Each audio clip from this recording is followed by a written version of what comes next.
Welcome to Canine Connections. I am Liz Jeffress, Executive Director of Bay Path Humane Society. And I'm Beth McLeod, Director of Training and Behavior.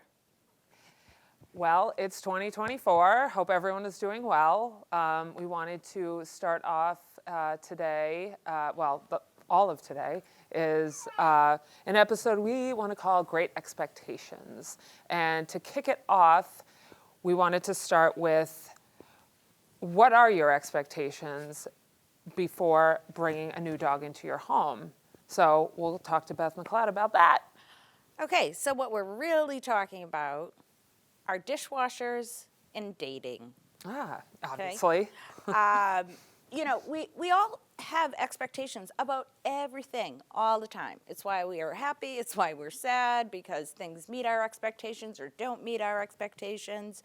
And so, when we're talking about dogs, it's very different than when we're talking about dishwashers, right? Hope so. Excuse you. So we have a dishwasher.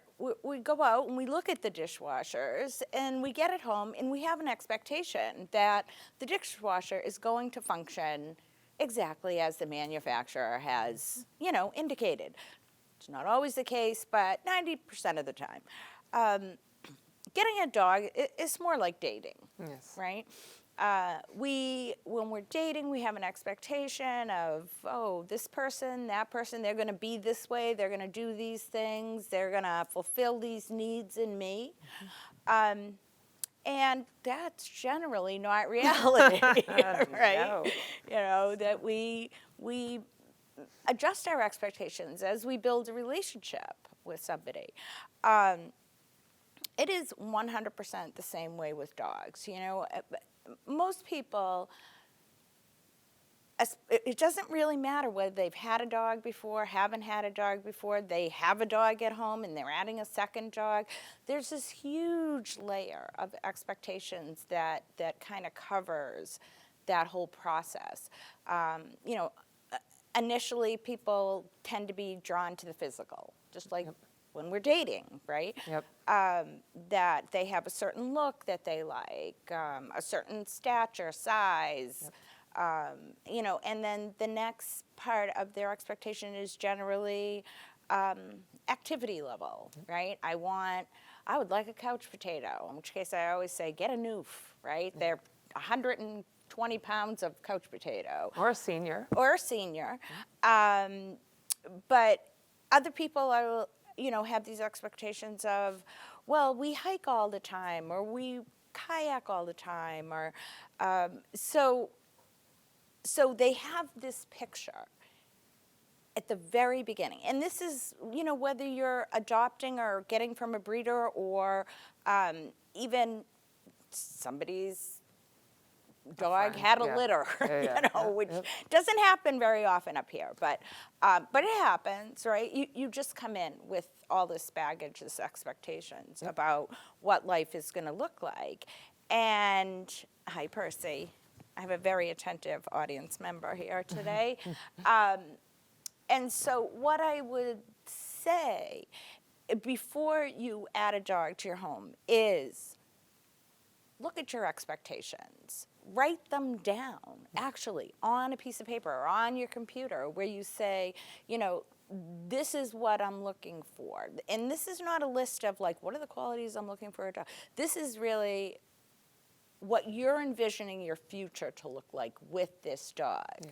I am going to go to wineries every weekend, or I'm going to go to, outdoor dining every weekend. And I want that's really important that my dog goes with me, right? You want to know that ahead of time before you ever walk in anywhere, right?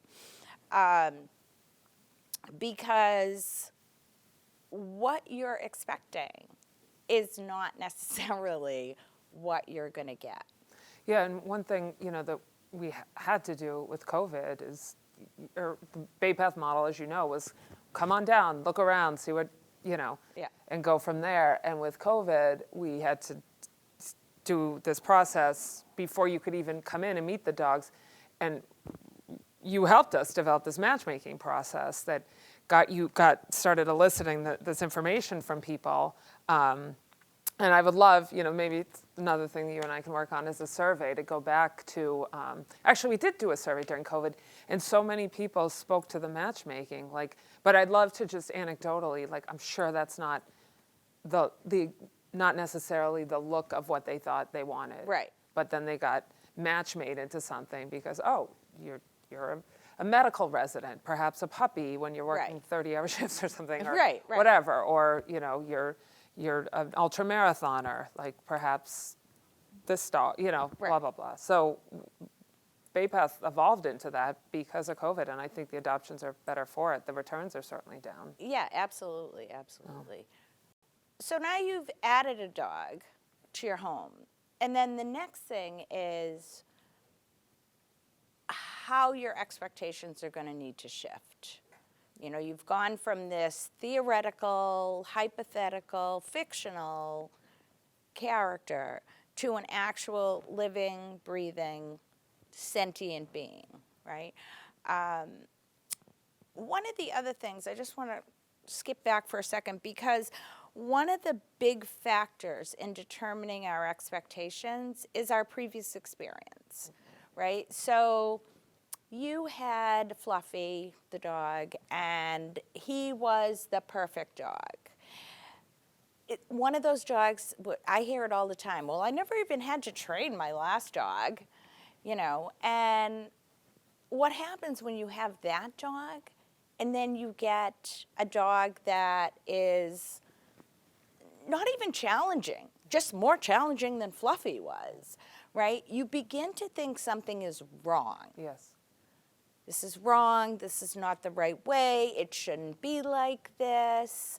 And so that's when you get that feeling, that should be a little bit of a red flag for you in terms of, wait a minute, I have an expectation and I'm upset or I'm concerned only because of that expectation, not because there's actually a huge problem, right? So it's just a little flag to check yourself and think, am I expecting something to be one way and it's just not, right?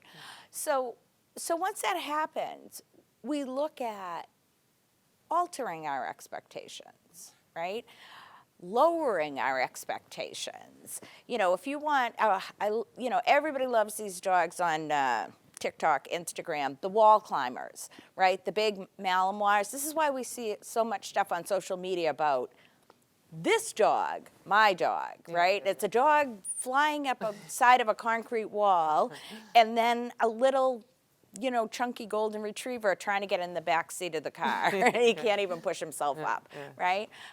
But that just shows, kind of the difference in expectations, that it is okay to say, well, this isn't going to be exactly how I thought it would be. Just like, again, we go back to our human relationships, right? No relationship that I've ever had, and, you might be different, kind of went the way I expected it to go. Yeah. I constantly, and to this day, am still modifying expectations, right? So if, for instance, you wanted, God forbid, a dog park dog. That's what you want. You want a dog that can go to the dog park. And now all of a sudden you have a dog that is what we call dog selective, meaning the dog can be comfortable with some dogs, but maybe not all dogs. Which is a lot of dogs.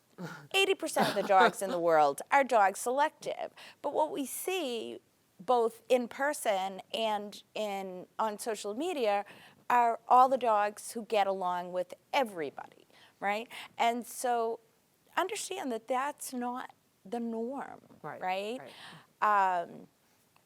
I have a very social dog. She is very dog selective. I take my time with an introduction, and we go on walks with the other dog, and then things are okay. Yeah. But if I have an expectation that she's just going to be a cream puff, I set her up for failure, and I create stress in myself because why aren't you, Percy, why aren't you that way? right?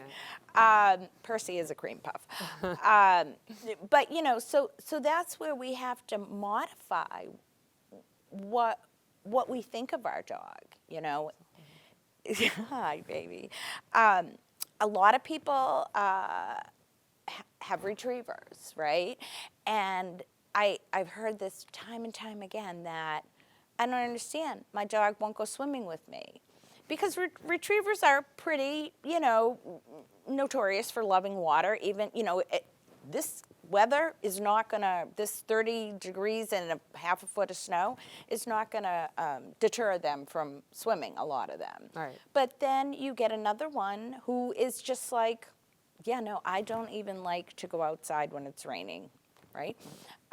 So again, it's not, these aren't big, huge problems. You just don't have to go swimming. You don't have to meet every dog, right? It's very hard with the beseeching glances. So you just look at altering your expectations, right? And see, is there a balance? You wanted a dog so that you and your friends can do things with your dogs together. Yeah. Well, that's okay. Because instead of, a mosh pit of dogs, maybe what you get to is, oh, my dog loves walking with Skippy and Buffy, right? So it's just, you're just modifying. You don't need to keep attached to that specific expectation that you had. So now we want to talk about what's fair for your dog to expect from you. So one of the things that, Beth does so many calls with our adopters, our fosters, people thinking of surrendering to everyone. Beth talks to everyone. And I always love to get on these phone calls because I'm still learning 12 years in from Beth. And in terms of what your dogs can expect, I'll let her speak to the long term, but first also want to touch on the short term. One of the things you always reference or often reference that I think is great is your imagine being dropped in. So Yes. Would you share kind of that analogy? Yeah. So, a lot of times what I'll say to people is there's a high school analogy that I use, which is it's your first day of high school. Your friends, none of your friends are in your classes. You have no idea where the bathroom is. You don't know where the cafeteria is, and you can't find your way back to your locker, right? And so that is what the dog is experiencing. And it's the equivalent of if I took you and you only spoke English and I dropped you in Bolivia. And I'm not talking about a city where like somebody might speak English. I'm talking about, some rural area where nobody speaks English. You have no idea what the customs are, how it differs from your previous experience, right? And I'm just going to leave you there. Yeah. Good luck, right? That's the experience that the dog is having.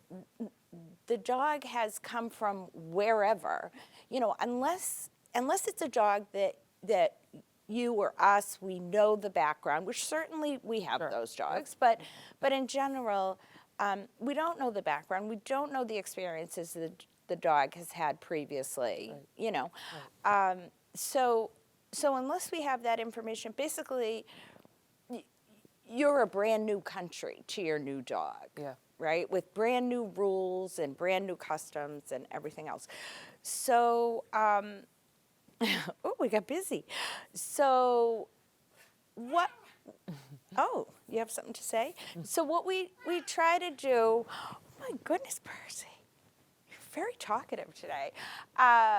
Is to set everybody up for success. Like first by looking at our expectations, but second, not trying to put the dog in those initial couple of weeks into multiple situations where they have to be, sorting through multiple stimuli, right? So that's why, when we send people home, we we say, hey, those first couple of weeks, you don't need to go anywhere. You don't need to do anything. You don't need the football team coming over or Chippendales or anything else. I don't even know if Chippendales is still around, but if they were, they don't need to come to your house. So, just to have that transition period, right? As you begin to learn about the dog, what can they do? What don't they know how to do? How can I set my dog up to be successful?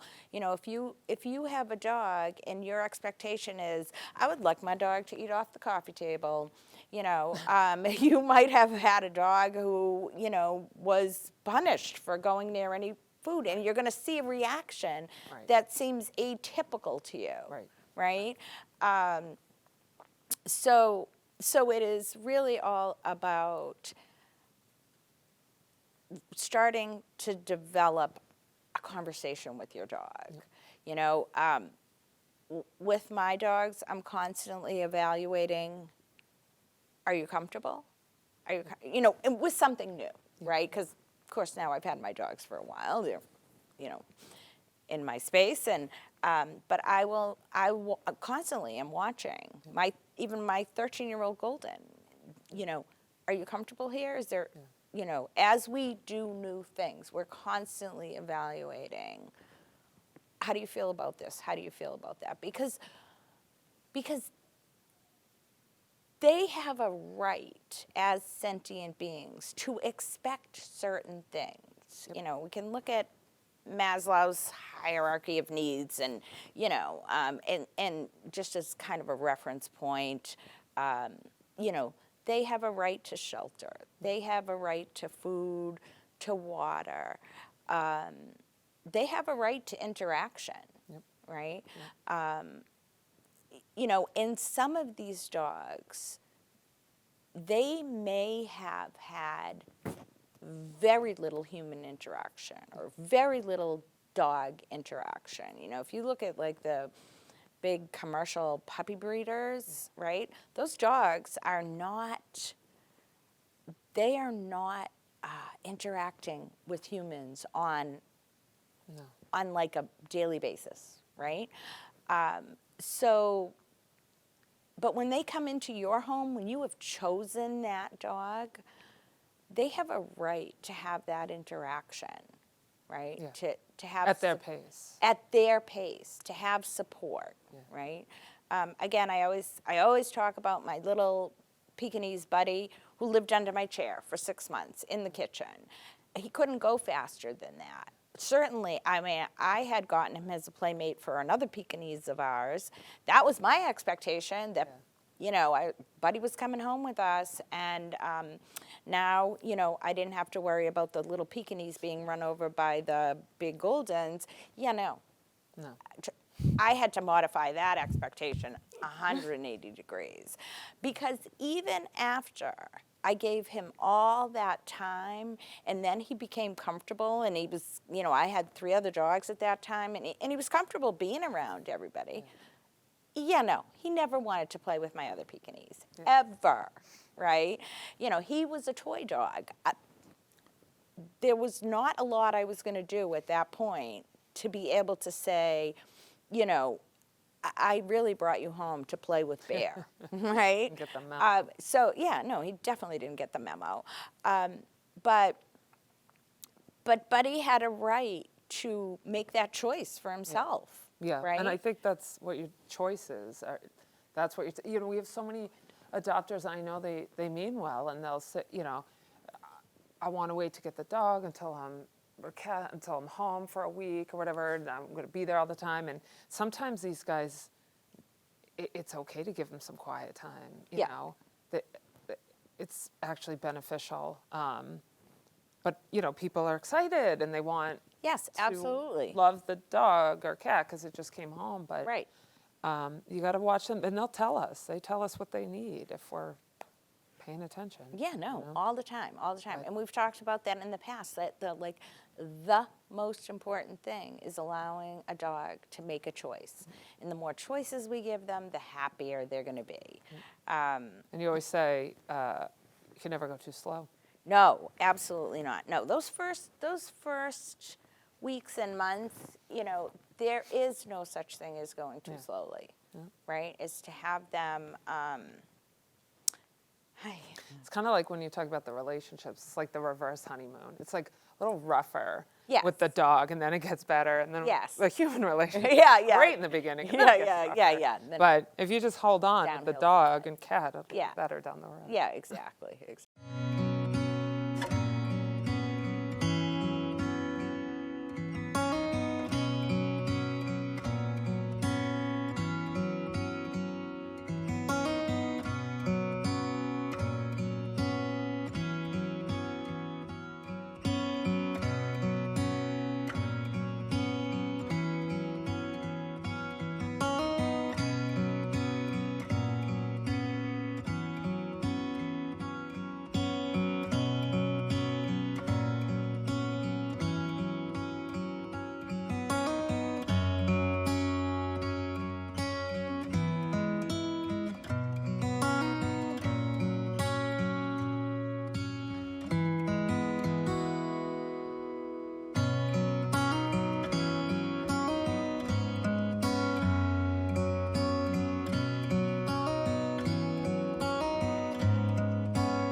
Okay, so now what we're going to do is I'm going to give you an idea of what a typical training session looks like at my house, right? Because I think one of the things that really happens is that people go to class or they work with the trainer, and then they have this expectation that they need to add an hour to their day.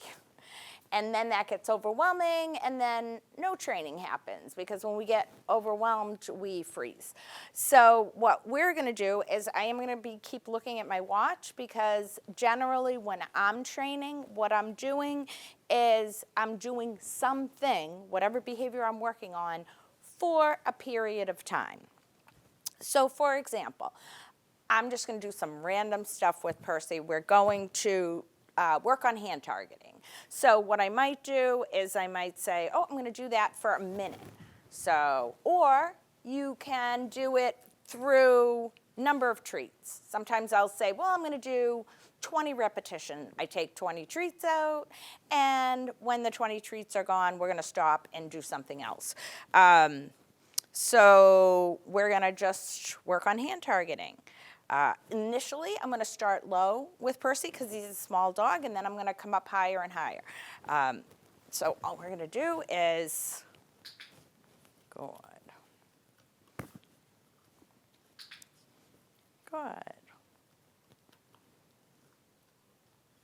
Good. Nice job. Excellent.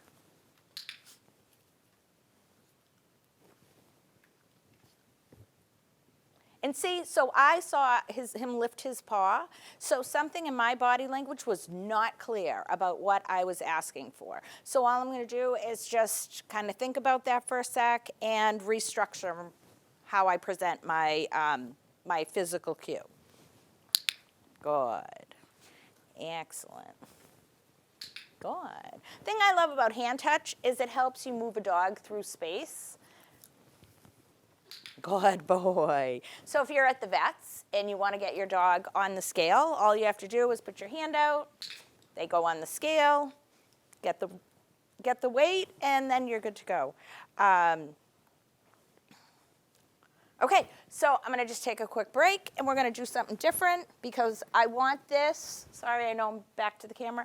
I want this to be an enjoyable training time for Percy. Ready? Can you get it? Can you get it? So I'm always interspersing play and learning, right? So I might take we take about a minute. Could you get it? Oh, yeah. Good job. Good job. You get that guy. Yeah, that's excellent. Yeah. Oh, yeah. You could get him. Whoop. Did you burp? Sorry. Good boy. Good job. I would throw the toy for Percy if he was my dog. But I just don't know if I throw the toy with Percy if we're going to lose him. He's going to take the toy someplace else. So now we stop, and now I'm going to do something else. We're going to, good job. Do you need a drink? Do you need a drink? Nope. Obviously not dehydrated. Okay, we're going to put this up here. So the next thing we're going to work on, we're just going to work on downs.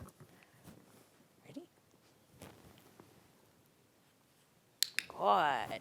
And this, I might kind of throw him away so he can get up and come back, and we'll do it again. Good. And again, I'm just kind of watching the clock to make sure that we're not doing this too many times.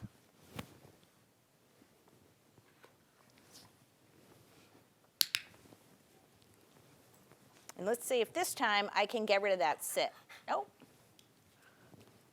Good. Excellent.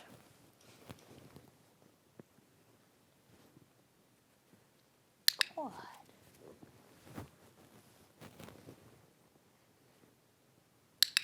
Good.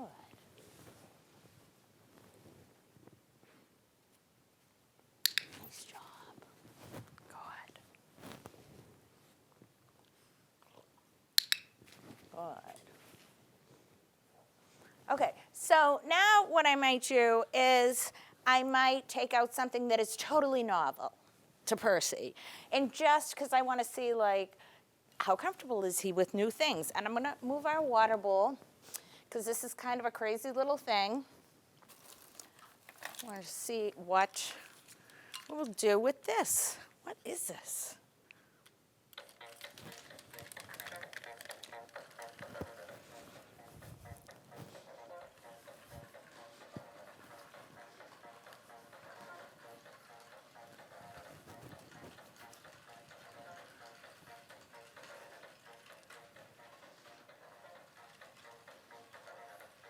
Percy.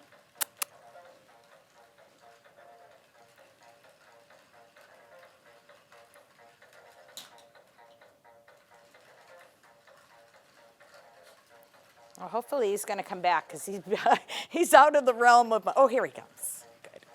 Yeah, good job. Good boy.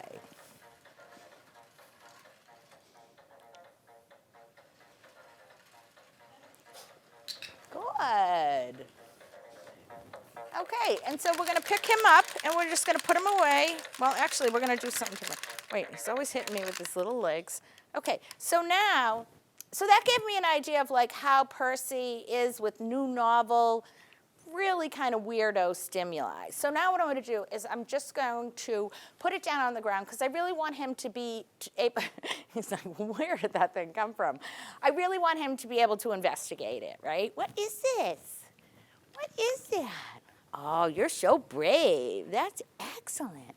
Good boy. What is it? Yeah, what is that?